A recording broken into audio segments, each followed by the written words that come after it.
خوږو لیدونکو د حکومت بلوچستان لخوا کوټه ښار چې دی هغه لاک ډاون شوی دی یعنی بند شوی دی په دې ترڅ کې زیاتره مارکیټونه دکانونه هم بند دي کاروباري او تجارتي مرکزونه هم بند دي لیکن په کوټ ښار کې د خلکو ګڼه ګوڼه چې د هغه زیاته شوې ده اوس دا وخت د ما سره د مرکزي انجمن تاجران ویان د الادا ترین دلته ولاړ دي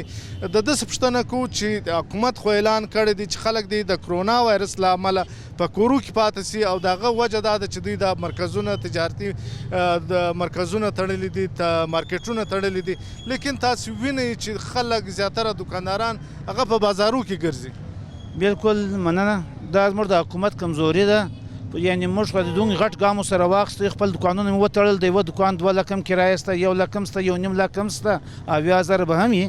نو موږ د دغه غټ ګام سره خپل کاروبار بند کړي ځان بې روزګار کړي خپل معاشي تاوان وکړي لیکن چې کومه ذمهواري د حکومت جوړیږي حکومت خپل ذمهواري نه ترسره کړې او خلکو ته هغه شعور نه دی ورکړی تاسو لیدای سئ چې نن په کوټه کې 15% خلکو دغه ماسکونه نه دي تړلي خولۍ نه دي پټې کړي نو دا ګناه یا دا دغه چې د ذمهواري زموږ د حکومت باندې راځي چې هغه پر دې باندې یو توجه نه ورکړي صرف د دکانونو بندېدو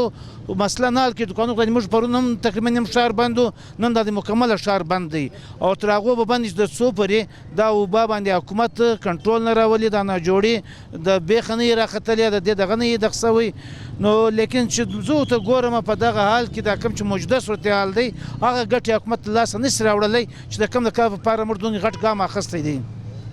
الادات صاحب ډیره مننه دا و الادات ترین ترجمان د مرکزي انجمن تاجران بلوچستان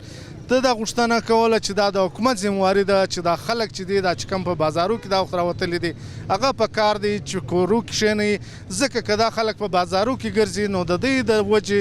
دغه د کرونا وایرس چې دی دا د بازارو څخه د دوی کورو ته د دوی ماشومانو ته لګېدلی سي